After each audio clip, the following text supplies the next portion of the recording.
Great news. We want to hear from you. We want your questions, your thoughts, all of that good stuff. And you can email us now at podcast@mancity.com. I must have knocked on Pep's door for about 3 or 4 weeks in a row, saying, Gaffer, I'm training really well. Why am I not being given an opportunity? This went on for 3 or 4 weeks, and on the 4th week, he had his head in his hands and he just said, Fabi, in your position, we have David Silva, Kevin De Bruyne, then we've got Fernandinho, we've got Yaya, we've got Gundogan. Where do you want to play? The official Manchester City podcast. Watch the full video version of this show via City Plus now. Right, let me dig into it. Do you miss any teammates? Yeah, I miss them all. For me personally, I didn't really see them as teammates. It was like brothers, like a family to me. I took every day coming in very seriously, and I cared about everybody that I played with. I think from the way I performed on the pitch in terms of my commitment, I'd like to think that people could see that I was fully committed and fully there with the team. And yeah, I miss them. I still speak to a lot of the guys, and yeah, I've got real fond memories of my time at sea. Right, one of your brothers, we've got a message from him. Let's take a look at that. Fabian, my friend, we miss you. Every time we go through a difficult game, I always remember my friend Fabian Delph saying the basics of football. Go to the basics of football. I will always remember that episode. And yeah, all the best to you and your family, my friend. Lovely message. The basics of football. Do you ever get like people shouting out in the streets? It's interesting because I've never actually watched the documentary. Really? No, I never watched it. But I obviously had friends send me the memes of me going crazy. I'm just thankful they didn't show before and after that. It was a bit wild, that game. It was a hard one to take, that. I think we were 2-0 up at half time. Ended up losing the game 3-2. And yeah, safe to say I lost my head a little bit. But yeah, seeing Bernardo there, we used to joke a lot about that after. I'm a passionate person, so everything I say is from the heart, and I think that little tangent that I went on was definitely from the heart. You've been quiet, we're not seeing you for a while, you've just retirement, you know, and then it's like, what have you been doing? Well, I thought for me, like, I put everything into my football career, and I missed a lot of family time. So I think it was good for me to take myself away from everything, and bond with. I've got 4 children, so it's been amazing bonding with them. Been travelling, then ran a few marathons, did a few half marathons. Just threw myself into stuff that was probably something that I would have probably done if I wasn't a professional footballer. I did jiu-jitsu for a year, and now I'm playing golf. So I've been enjoying my retirement, but mainly I've been enjoying my family. But yeah, this opportunity came up, and I thought it'd be a great opportunity for me myself to come and probably reminisce and talk about old times, which, believe it or not, I've never really had the chance to reflect on my not just my career, but especially my proudest moment, which was playing in a blue shirt. Nico O'Reilly, I want to speak about him because he's had a similar journey to you. Centre midfielder, and he's playing left back in a Pep Guardiola team. What sort of attributes and roles did you need to make that transition almost? Well, for me, it was almost like learning on the job. 'Cause obviously, I was a box-to-box midfielder, but I think at the time, Benjamin went down with an injury, and we didn't really have a left back. We had Danilo, who played right back, and Kyle at right back. But I think for Danilo to play left back, it was a little bit awkward because he's a right-footed player. Pep had obviously played a similar style of football that we ended up playing at Bayern. And I think because I'm naturally a midfield player, in possession, technically, it wasn't as hard to slot into that position.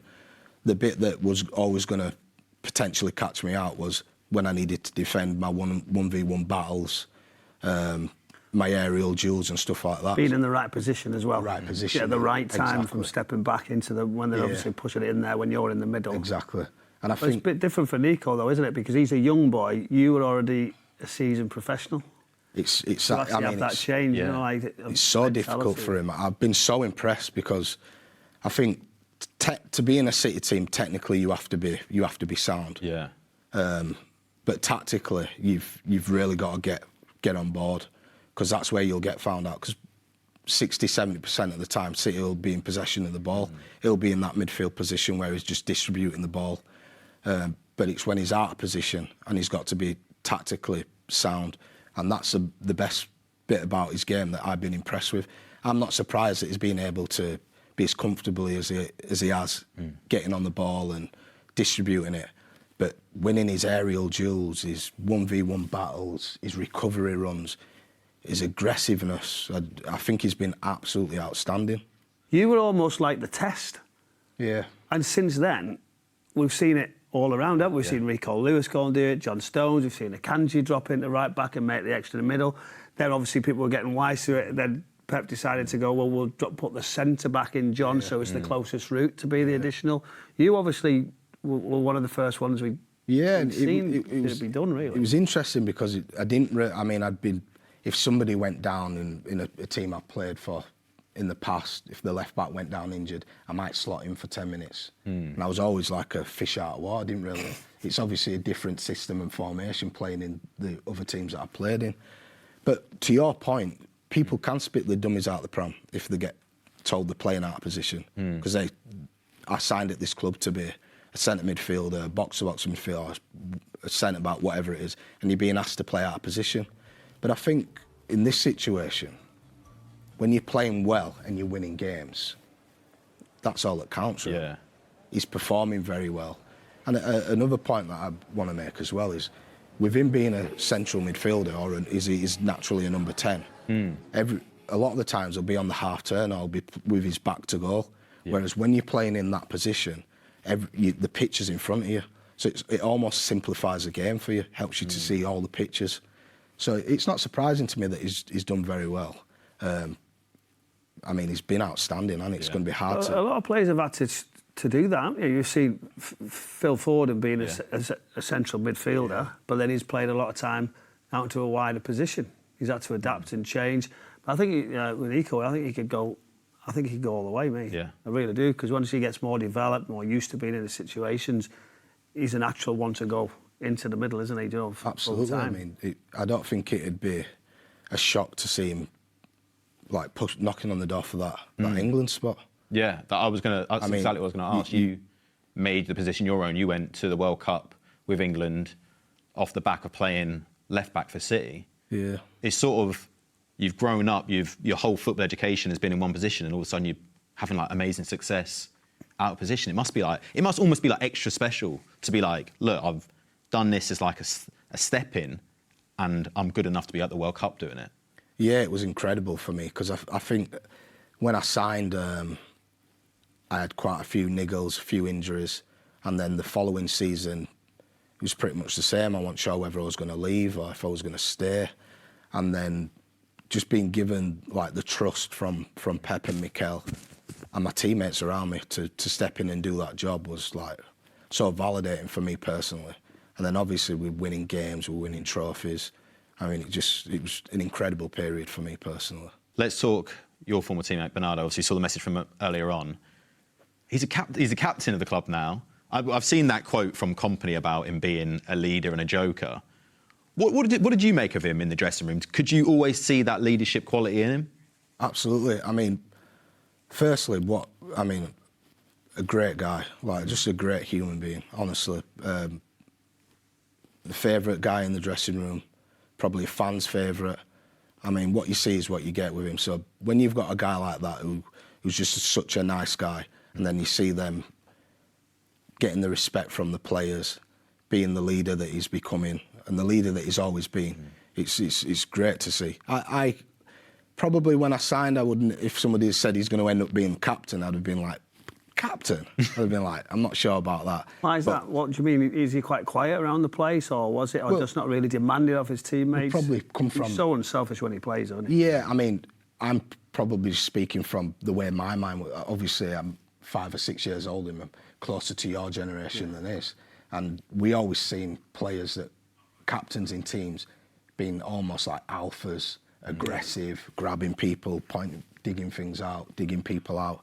And he's just such a nice guy. But obviously, as my career progressed, you start to see different personalities out and how different people lead.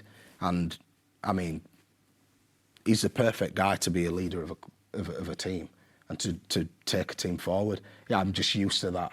Well, the changes happen, don't it? The changes, Do you know, with all the way around the squads, the way you tactically put things, you don't necessarily shout. I had this conversation with a coach who's been around the other day. He said, I've had to change. He said, like, I used to be more like and he's in the Premier League now, and he said, I have to treat everybody so much different than where I was before. And it is people that don't really want to be shouted at. No. They want to just be there, understand it. Yeah. It's you've got to move on, and I think Bernardo will be the perfect example in the dressing room. It's always like that thing. It's easier to take criticism or advice from people you love, right? And I guess with Bernardo, that's probably the case. Yeah.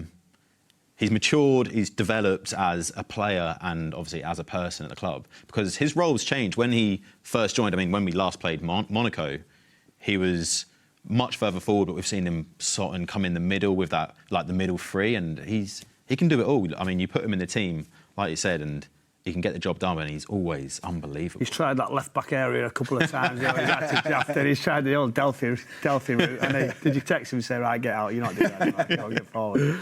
But he's an elite player, and when you've got that much ability and that much knowledge and football IQ, you're able to adapt. So he can play in numerous positions and flourish in either of them. So it doesn't surprise me to see how well he's done over the past eight years, I think it is now. The midfield's changing as well, isn't it? You know, you look at that now, we've got Rodri obviously coming back in, he's getting better and stronger. There was a bit of a scare about him at the weekend. Ryan, doesn't know what you think. Have you seen much of him? Yeah. You know, box to box, the way he gets around, the way he starts to drive forward. I think energy and legs were so important to Pep to try and change from where we were last season. I think he's been brilliant as well.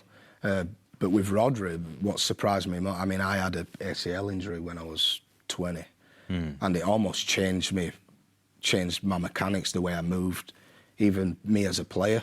So to see him come back after such a big injury and look exactly the same, it's just mind-blowing. But then that hats off to the medical team here and his professionalism.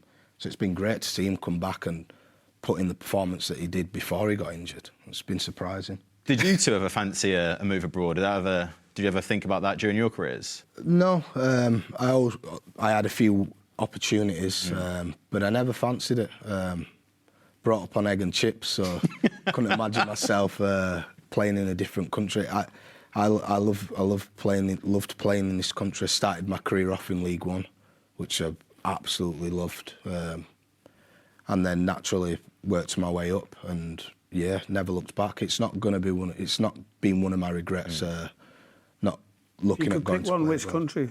If you could pick one, where do you? I don't know. I feel like I'd get sent off every week. Nah, you'd be all right. You'd be all right. I feel like I'd get booked for fun. Which one is the most forgiving? I feel like tackles. I feel like I would have probably, if I had to pick one country to play in, maybe Italy. I was thinking that's for the food, isn't it? You don't have to worry about language. You can just give it that. Exactly. You learn anything? Just this. That's what I've got. What about you, Michael? Anywhere you would have fancied going? I think somewhere warm. I think America, the States now. I think that would be something I would really have liked. Obviously, spending the summer there with the Club World Cup, I've seen a different side to it, going to different more locations. And I think at that point, you sort of said, I think that would be a nice fit as the league's. It's huge over there now as well, isn't it? It's growing. But there's still a lot of growth there. Yeah. You know, I think it'd be nice. Somewhere nice and warm. We wouldn't have to worry about language as well, so you're on for an absolute winner. Yeah. Right, what we do with all our first-time guests, Fabian, we like to go back through their career. Obviously, your City career in particular. I want to start from the very beginning. Let's talk about how did you find out about the move? Like, how did the move to Man City sort of develop? It was interesting, really. I had a 4-year contract at Aston Villa, and I signed an extension in the January with a buyout clause in there. And I kind of knew for 2 or 3 years that City was keeping tabs on me, but I was really happy where I was. I was captain at Villa. It was my home. They're the team that gave me the opportunity, so I was really comfortable there. And then when I found out that they was seriously interested, I started to almost think, is it the right move for me? Am I going to play as much football as I've been playing? Do I need to challenge myself, or am I happy, comfortable staying where I am? And I've always been the type of person that likes to challenge myself. And what bigger challenge than to play for Manchester City, to help compete, to win trophies, and to see if it could work out for me. And thankfully it did. That's always the one, isn't it? Do you know, like you wanted to play football. Yeah. You know, when you know as well that you train all week and that's about playing. Like you say, you didn't want to be the one who was a support. I mean, it's changed now. You've got to get used to it. The amount of obviously games that come around, you almost accept it a little bit, the rotation. But then it's hard, isn't it? It's hard. I mean, for me personally, I was captain at Villa. I was playing week in, week out. I just got into the England squad, and it was off the back of a serious ACL injury. So I kind of started to get back into my groove, and I was progressing quite nicely. So for me, it was like, if I do go there, how much football am I going to play? But when you look at the bigger so picture, much as well, wouldn't you? Yeah, of course. And I got told at the time that Pep would have been coming at the end of the first season, and I was brought up in that era of watching Barcelona and Pep's Barcelona, and I was thinking to myself, the opportunity to play for the gaffer and to learn all the small details that it takes to play football in that way, I could never turn it down. It's natural for the team to be rotated, but like Brownie was saying, you train all week to then play the game on the Saturday, and if you're not playing, you're obviously upset. But you've got to watch how that comes out, because if I'm showing my teammates that I'm upset, it's just negative energy. Yeah. And I'm a team player, ultimately. It's just not going to happen. If I have an issue with not playing, then, like on many occasions, I would knock on Pep's door. And I've got a funny story. How did that go then? Well, I've got a great story. Hello? I must have knocked on Pep's door for about 3 or 4 weeks in a row, saying, Gaffer, I'm training really well. Why am I not being given an opportunity? And this went on for 3 or 4 weeks, and on the 4th week, he had his head in his hands and he just said, Fabi, in your position, we have David Silva, Kevin De Bruyne, then we've got Fernandinho, we've got Yaya, we've got Gundogan.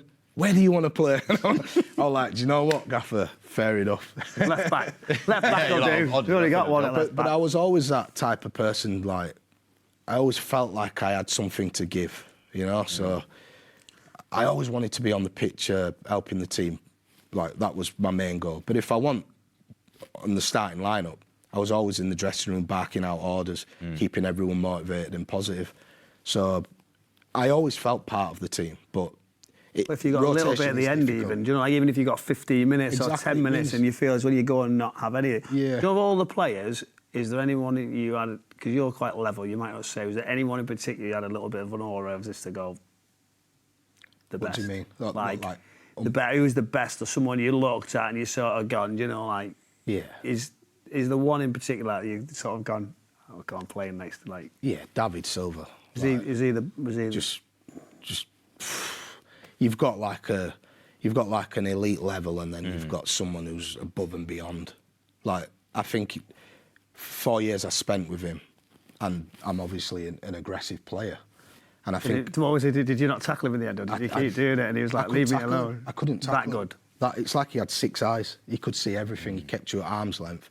There was one occasion where I slide tackled him and won the ball, and I thought, I've done it. And as I got up, he was leaving with the ball, and I was like, well, there you go. He just seeing everything. And you know, you have the boxes every day. So I'd never seen him go in the middle. He never gave the ball away. No way. Just everything, like, his professionalism on and off the pitch was top class. The way he applied himself, like, I'm this old school English mentality. You train 100% every day, no matter what. Whereas David was always a little bit like, right, I know when to step up the gears and I know when to pull it back a little bit. He was so smart, so clever. He's such such a good guy to play with as well, because he used to fill me with the confidence that I belonged there. Yeah. I mean, I'm probably being a little bit modest, but he almost made my job like really easy, because I just had to pass the ball to him, and I could pass it to his neck and he'd control it. I could bobble it to his knee and he'd control it. He even the way he tied his laces, everything was just elegant. Do you think people see him as being as good as that, though? Do you know, I think he's criminally underrated. Outside of City. He's, for me personally, by far the best player I've ever played with, by far, because he had the ability to change the tempo of the game. So he could slow the game down, he could speed the game up. Everybody played. I felt like we played at David's tempo. He was just mind-blowing. Do you know, with his like that slight frame? Yeah. That also, like, you always see physicality and power. Yeah. You know, it's Messi-like, isn't it? But what you don't see is those big legs. So he'd always wear baggy shorts. These big tree trunk legs. He's as strong as an ox, David. Low centre of gravity, really quick over 10 yards, and just ridiculously well balanced. He'd just seen everything like. He was two steps ahead of everyone. Like he used to blow me, like in training every day, there'd be something where I'd go, pff. And I used to get that a lot with a lot of the guys like Kevin, Bernardo, Yaya, Sergio. Sammy and Nasri was one that was like, I remember training one day and I'm obviously a number 8 and I'm making runs into the box, and every time he picks the ball up, I'm screaming, Sammy! And he's not passing it, and I'm thinking, why is he not passing it? And then we went for a drinks break, and he came over to me and he explained to me, he said, you don't need to shout my name because I can see you. But by shouting my name, you're letting the defenders know that I'm going to play that pass. And I was like, whoa, this is different. That's wild. This is different. So then we went back in, I made the same run, and he put the ball there for a tap-in. And I'm just like, this is just a different level of football. That's what it brought you, didn't it? By making the move. Yeah. This is the type of stuff that you started being involved in. Yeah. No disrespect to where you were at Aston Villa, but like then it is just the next level, and then you go into winning trophies. Yeah. I mean, I used to go away with the national team, and when I was at Aston Villa, and I used to be like, this is a serious level of football. Like, it was just a different level to what I was used to. But then City went way above that, and I was just like, I didn't think it'd be possible. Because you're playing. That's strange with the manager as well, though. Do you know, like, although you've got all your international managers and your club managers, and then you've got Pep. Yeah, it's like, again, the brains. Could you believe the detail that he taught you and gave you? Yeah, but I think I'd probably say the best thing about Pep is he simplified everything, and everything was based around hard work. So running without the ball, running backwards, being in the right position, controlling the ball with your left foot to pass with your right, pace of pass. So simple as that, which really you'd think you'd have that as a youngster. I don't want to say basics anymore. I don't want to say the basics of football, but all the foundational stuff was just nailed daily. Yeah. So all the systems and the patterns were drilled daily. We never used to go into training and, you know, like we played in teams where it's round robins and it's a five-a-side and everyone's just man for man chase. No, everything was positional. Everything we did was a fought for the next game. That was the one thing I found, that, like, when you've watched him, is how do you teach that?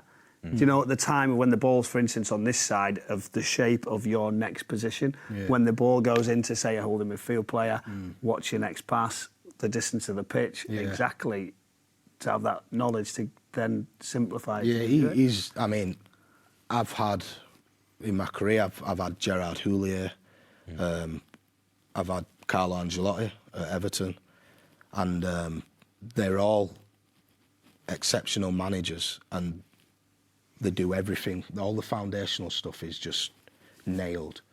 But for me, Pep has that. There's like a subtle difference with Pep where he'll almost look at body language and he thinks a little bit outside of the box to what those guys do. I mean, it's almost like when you picture artists, they all draw different things and it's whatever you like. I just prefer the Pep way. I prefer the art that Pep puts on the pitch. And to be a part of it and to play under it and to learn under him was just, I mean, just reflecting on it now, I just can't believe I had that opportunity. Like, I'm so fortunate to have played under him. You spoke about how talented all the players are and what you see in training. Is that sort of part of the success? It's like, right, we'll just do the basics, and then when we get out there, you be you sort of thing. And you've got the David Silvas, you've got Bernardo, Kevin De Bruyne, who can innately do this special stuff. And then it's like, don't overthink it almost. Don't load your head with loads of information about the games. It's just, let's just keep it simple and be yourselves. Yeah, and I think Pep focused on the build-up and everything we did in our own half. As soon as you went past the halfway line, he used to say himself, like, I'm not going to tell you what to do. Like, you're at this club for a reason. Use the ability that you've got and make stuff happen. He would put out patterns and systems for things to make things easier, but he would encourage everybody to express themselves. And the one thing that I really admired about the boss is, if you made a mistake, he never used to get angry. As long as you're trying to do as long as you was trying to do the have right the confidence things. to take it again. Yeah. So do you know, like you said, like players have learnt so much of Pep, and then we've got them going into a coaching role now, like with Vincent Kompany. Yeah. Do you know, does that surprise you? Or you sort of going, well, yeah, once you've learnt off him, if you've got that mentality and understanding, a lot should go into 100%. that pathway, shouldn't they? 100%, because a bit of it's like you've played under the gaffer, and he's almost remapped your brain. He's almost like ripped up football that you knew and gave you almost like, not a blueprint to football, but like... And he's had to change as well along the way. He's changed your perspective on football and how football should be played. And if you don't use that knowledge he's gave you, it's almost a waste. You see Vinny, who's gone on to do wonders at Bayern, did well in the Championship at Burnley, but then stunk it out in the Prem. Yeah, he did. But then he sort of said, perfect. But he'll have learnt so much off that again, won't he? Yeah. Imagine of him testing himself when he's in that bad space. I think he'll learn more than any other time, I feel. Oh, 100%. Absolutely. Yeah. You can't come to Matchday Live and not play it. It's an absolute classic, tenable, and it is your top 10 teammates that you played the most with at City. Brian, you can jump in if you want. Who I've played the most with? At City, your top City teammate. We can just fire them through. David Silva. David Silva. Oh, it's a good place to start. Number 6. Edison. Whoa. 44. Do you think would have thought he'd be higher, personally? Yeah, I thought he would have been higher, yeah. Okay, next up. Raheem. Number 1. Yeah, it's got to be. Leroy. Well, 2 white players there. What about you're them? getting into your flow now. What about them 2? I mean, Leroy used to do pretty much 90% of my job for me, because I used to absolutely... Go on then. I used to absolutely... Before the game, during the game, after the game, I was just on him non-stop. He helped me out so much defensively, because obviously I was not used to defending 1v1s and stuff like that, so he would always come back to help double up. But he was a young one then. Kid, yeah, he was and you still, so obviously he'd have took your guidance, and then Raheem was obviously being there. How good was he? Raheem was, both of those boys was outstanding. I mean, what Raheem done for City is like well underrated in my opinion. I mean, some of the goals that he scored in such big crucial games was just, I mean, it was exceptional. He had a period where he was top of the world for sure, and I don't think he got the love he deserved at all. No, I don't, and I'm still very close with him now. He's still salt of the earth. He's a great guy, and we still speak about our time at City. Both fond about our time at City. We signed at the same time, so 2015 we signed for City together, and he must have been 19 at the time. Baby.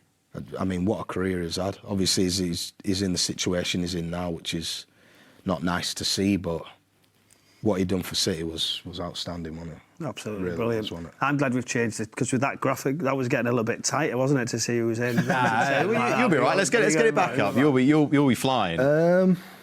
Kevin. Aguero. Fernandinho. De Bruyne is there. Fernandinho. 3 more. Otamendi. Oh, good shout. Very good shout. Yeah. Second. Yeah, because he was on me quite a bit. 9 and 10. Stonesy. Yaya. Stones. Yaya. No Yaya. No. No Stones. No Stones. We spoke about him Oh, today. your mate maybe. Walks. No, well, there's another one. He's there. He's maybe playing tonight. Eric. I said Eric Dyer. Eric Dyer. He sent you a nice had message at the top of 150 the show. cards. Bernardo. I together. said Bernardo, didn't I? Bernardo, the last one. Do you want a clue? Yeah.